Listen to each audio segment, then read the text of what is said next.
Hello everyone, welcome to अभिनंदन study point. अभिनंदन study point पे आपका स्वागत है। दोस्तों, जैसा कि आपको पता है, डेली सुबह 7 बजे करंट अफेयर्स की क्लास होती है, जिसमें मैं आपको 10 से 15 मोस्ट इंपॉर्टेंट क्वेश्चंस कराता हूं, जो आपके आने वाले सभी अपकमिंग एग्जाम्स में काफ़ी हेल्पफुल होगा। आपको बता दें दोस्तों, ये क्लास आपके सभी एग्जाम्स के लिए है। अगर आप इस चैनल पर नए हैं तो सब्सक्राइब कर लीजिए चैनल को और बेल आइकन को प्रेस करना ना भूलें आगे सभी न्यू अपडेट्स के लिए। तो आइए दोस्तों, स्टार्ट करते हैं आज की क्लास को। तो आइए दोस्तों, स्टार्ट करते हैं पहले प्रश्न से, जो कि आपका क्वेश्चन ऑफ द डे था।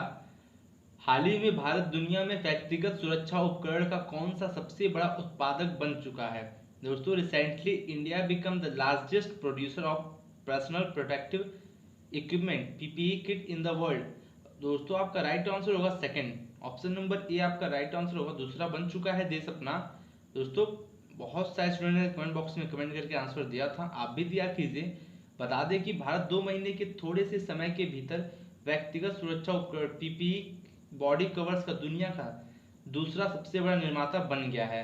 चीन पीपीई बॉडी कवर की दुनिया का अग्रणी निर्माता है, जो कि कोविड-19 महामारी से बचाव के लिए काफ़ी महत्वपूर्ण है। दोस्तों, आप इसको ध्यान रखिएगा, आपके एग्जाम में पूछा जरूर जा सकता है। ये दोस्तों पीपीई किट बॉडी कवर्स है, जो कि इसका इस्तेमाल सभी लोग कर रहे हैं। नेक्स्ट की बात करें आपका दोस्तों, कोविड-19 के खिलाफ सकारात्मक प्रतिक्रिया दिखाने वाला mRNA 1273 नाम का कोरोना वायरस वैक्सीन पहला बन गया है। वैक्सीन किसके द्वारा विकसित किया गया है? दोस्तों, ये जो है आपका राइट आंसर होगा यूएसए। ऑप्शन नंबर डी आपका राइट आंसर होगा।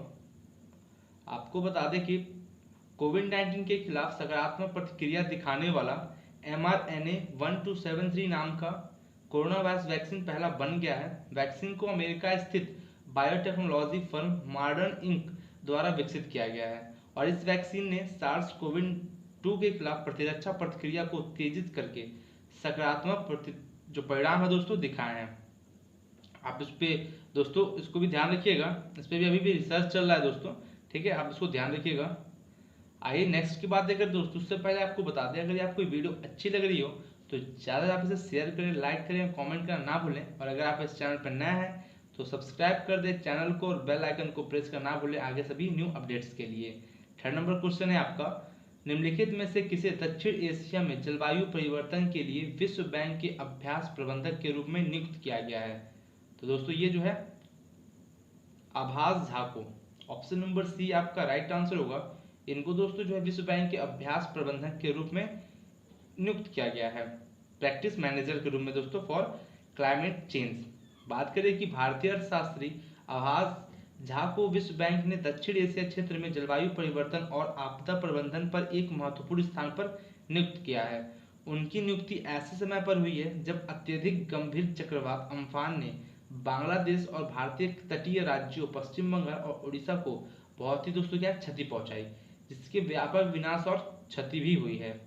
दोस्तों, हमने अम्फान के बारे में एक छोटी सी वीडियो भी बनाई है, आपको इस डिस्क्रिप्शन में इसकी उस वीडियो की लिंक मिल जाएगी, आप देख सकते हैं, ठीक है दोस्तों। नेक्स्ट है आपका, हाल ही में अमेरिका की निजी इक्विटी कंपनी KKR ने 2.32% हिस्सेदारी खरीदी है, जिसमें से किस कंपनी में 11,367 करोड़ रुपए हैं? तो आपका दोस्तों राइट आंसर होगा जियो प्लेटफॉर्म्स। ऑप्शन नंबर बी दोस्तों आपका राइट आंसर है जियो प्लेटफॉर्म। बात करें कि रिलायंस इंडस्ट्रीज ने अपनी डिजिटल इकाई में अमेरिकी निजी इक्विटी दिग्गज KKR को 11,367 करोड़ रुपए में 2.32% हिस्सेदारी बेचने की घोषणा की और यह 4 हफ्तों में 5वां ऐसा सौदा है जो संयुक्त रूप से 78,562 करोड़ रुपए का निवेश करेगा और यह KKR का एशिया में सबसे बड़ा निवेश है। आप दोस्तों इसको ध्यान रखिएगा, आपके एग्जाम में पूछा जा सकता है। दोस्तों, आपको लास्ट में मंथली करंट अफेयर्स भी प्रोवाइड कराता हूँ, आप उसको जरूर देखिएगा, आपका रिवीजन भी होगा और आपके सभी एग्जाम्स के लिए काफ़ी हेल्पफुल भी होगा। नेक्स्ट है आपका, निम्नलिखित में से कौन सा भारतीय राज्य वर्तमान में टिड्डियों के हमले से सबसे अधिक प्रभावित है? दोस्तों, जो टिड्डियों के हमले से सबसे अधिक प्रभावित राज्य है राजस्थान। ऑप्शन नंबर बी आपका राइट आंसर होगा।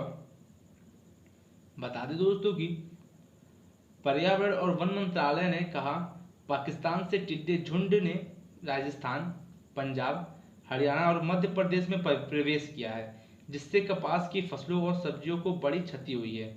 और बता दें दोस्तों कि राजस्थान सर्वाधिक प्रभावित राज्य है और चालू वर्ष के दौरान टिड्डों का ही झुंड जून और जुलाई की अपने सामान्य समय से पहले भारत में प्रवेश कर चुका है। दोस्तों, जो टिड्डों का झुंड होता है ये जून जुलाई तक ही आता है, ठीक है, लेकिन इस साल क्या हुआ है, जून जुलाई से पहले मई में ही आ गया है। आप इसको ध्यान रखिएगा। आइए तो बात करते हैं आपका राजस्थान के बारे में दोस्तों, जो कि ये राज्य बना था 30 मार्च 1949 को। कैपिटल है Jaipur, number of district 33, governor हैं कलराज मिश्रा जी और chief minister Ashok Gehlot. Members of the legislative assembly 200, Lok Sabha seat 25 और राज्यसभा सीट 10 है। दोस्तों आप इसको ध्यान रखिएगा, आपके एग्जाम में स्टैटिक जीके से भी रिलेटेड आपके एग्जाम में क्वेश्चन जरूर पूछे जाते हैं। तो आइए, आपको सभी चीज़ें समझ में आ गई होंगी। देखते हैं आपका नेक्स्ट क्वेश्चन। सरकार ने आत्मनिर्भर जो कि अभियान के तहत मधुमक्खी पालन के लिए आवंटित किया है।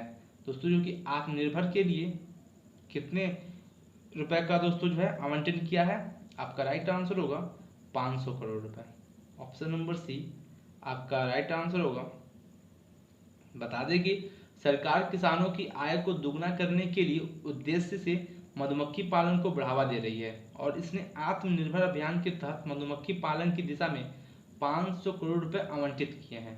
भारत दुनिया के शीर्ष 5 शहद उत्पादों और में शामिल है। दोस्तों, जो कि दुनिया जो है शीर्ष 5 जो कि शहद उत्पाद करते हैं उसमें शामिल है, टॉप 5 में। और 2005 से 2006 की तुलना में देश शहद का उत्पादन 24.2% बढ़ा। दोस्तों ये क्या है, 24.2% है, ठीक है, आप ध्यान रखिएगा। और जो इसकी निर्यात में दोस्तों 26.6% तक इंक्रीजमेंट हुई है। आप इसको ध्यान रखिएगा। बता दें कि शहद के बढ़ते निर्यात से स्पष्ट है कि मधुमक्खी पालन किसानों की आय को 2024 तक दुगना करने के लक्ष्य को प्राप्त करने के लिए एक महत्वपूर्ण कारक होगा। आपको सभी चीज़ समझ में आ गई होंगी दोस्तों। आपसे डिटेल में इसलिए बातें की जाती हैं कि आपको सभी चीज़ें लंबे समय तक याद रहें और सभी जो क्वेश्चंस आपके होते हैं एक दूसरे से रिलेटेड होते हैं। तो आप इसको डेली देखा कीजिए, आपके सभी अपकमिंग एग्जाम्स के लिए काफ़ी हेल्पफुल होगा। नेक्स्ट है आपका, हाल ही में ICMR ने किसके वैक्सीन के उपयोग पर संशोधित परामर्श जारी किया है। दोस्तों जो है किसके उपयोग पर, बता दें कि हाइड्रोक्सीक्लोरोक्विन के उपयोग पर। ऑप्शन नंबर ए आपका दोस्तों राइट आंसर होगा। डिटेल में बात करते हैं इसका कि एक संशोधित सरकारी सलाहकार ने गैर कोविड-19 अस्पतालों में काम करने वाले स्पुरमुख स्वास्थ्य कर्मियों के लिए एक निवारक दवा के रूप में हाइड्रोक्सीक्लोरोक्विन का उपयोग करने की सिफारिश की। बता दें कि क्षेत्र और अर्धसैनिक बलों में निगरानी शुल्क पर फ्रंटलाइन स्टाफ और कोरोना वायरस संक्रमण संबंधी गतिविधियों में शामिल पुलिस कर्मियों के लिए है। और ICMR द्वारा जारी संशोधित सलाहकार ने ये बताया कि उनको आगाह किया है कि दवा के सेवन से छोटी सुरक्षा की भावना पैदा नहीं होनी चाहिए। तो इसके लिए दोस्तों क्या है, उन्हें आगाह किया है। आप समझ गए होंगे कि लोग छोट भी बोल सकते हैं कि इससे वैक्सीन बनाई जा चुकी है। इसके लिए ICMR ने क्या किया है, आगाह किया है कि छोटी सुरक्षा की भावना पैदा नहीं होनी चाहिए। आप इसको ध्यान रखिएगा। नेक्स्ट क्वेश्चन की बात करें दोस्तों, RBI ने विदेशी व्यापार को बढ़ाने में मदद करने के लिए भारतीय निर्यात आयात बैंक को कितने रुपए करोड़ों में ऋण देने की घोषणा की है। तो आपका राइट आंसर दोस्तों होगा 15,000 करोड़ रुपए, 15,000 करोड़ रुपीस। दोस्तों बता दें आपको, RBI ने विदेशी व्यापार को बढ़ाने में मदद करने के लिए भारतीय निर्यात आयात बैंक को 15,000 करोड़ रुपए ऋण देने की घोषणा की है। एक्सिम बैंक अपने संचालन के लिए विदेशी मुद्रा उधार पर निर्भर है और कोविड-19 महामारी के परिणाम स्वरूप यह संसाधन जुटाने में असमर्थ है, जिसके कारण यह सुविधा बढ़ाई जा रही है। और यह लाभ की तिथि दोस्तों 90 दिनों की अवधि के लिए बढ़ाया गया है। ध्यान रखिएगा दोस्तों, आपके बैंकिंग एग्जाम्स के लिए काफ़ी हेल्पफुल है और राष्ट्रीय टाइप्स के क्वेश्चन जो है आपके SSC में भी बन रहे हैं, तो आप इसको जरूर ध्यान रखिएगा। आइए नेक्स्ट की बातें करते हैं दोस्तों। जितने भी क्वेश्चंस हैं आपके एग्जाम में एज इट इज देखने को जरूर मिलेंगे, ये वादा है अपना। नेक्स्ट है आपका, भारतीय मौसम विभाग IMD की वेबसाइट पर होस्ट की गई कितनी सेवाओं को उमंग एप्लीकेशन पर लाया गया है। तो दोस्तों जो है 7 सेवाओं को उमंग एप्लीकेशन पर लाया गया है। ऑप्शन नंबर डी आपका जो है राइट आंसर होगा। बता दें दोस्तों कि भारतीय मौसम विभाग आईएमडी की वेबसाइट पर होस्ट की गई 7 सेवाओं को उमंग एप्लीकेशन पर लाया गया है। ये सेवाएं वर्तमान मौसम, नाउकास्ट, शहर का पूर्वानुमान, वर्षा की जानकारी और पर्यटन पूर्वानुमान चेतावनी चक्रवात है। ठीक है दोस्तों, ये 7 हैं ऐसी चीज़ें। ठीक है, आप इसको ध्यान रखिएगा। और नए युग के शासन के लिए यूनिफाइड मोबाइल एप्लीकेशन उमंग एक एकीकृत मल्टी चैनल है, जहां बहुमंच, बहुभाषी और बहुसेवा मोबाइल ऐप है ये उमंग। आप दोस्तों इसको ध्यान रखिएगा, आपके एग्जाम में बन सकता है ये क्वेश्चंस। दोस्तों कोरोना वायरस से रिलेटेड जितने भी क्वेश्चंस हैं, आपको एक सेपरेट वीडियो में आपके सभी क्वेश्चंस को मैं दे दूंगा, आप इसको पढ़ लीजिएगा, आपके एग्जाम में काफ़ी हेल्प करेगा। नेक्स्ट की बात करें दोस्तों, ये है आपका क्वेश्चन ऑन द डे, जो आपके आज का क्वेश्चन ऑन द डे है दोस्तों। आपको इसका आंसर कमेंट बॉक्स में कमेंट करके जरूर देना है।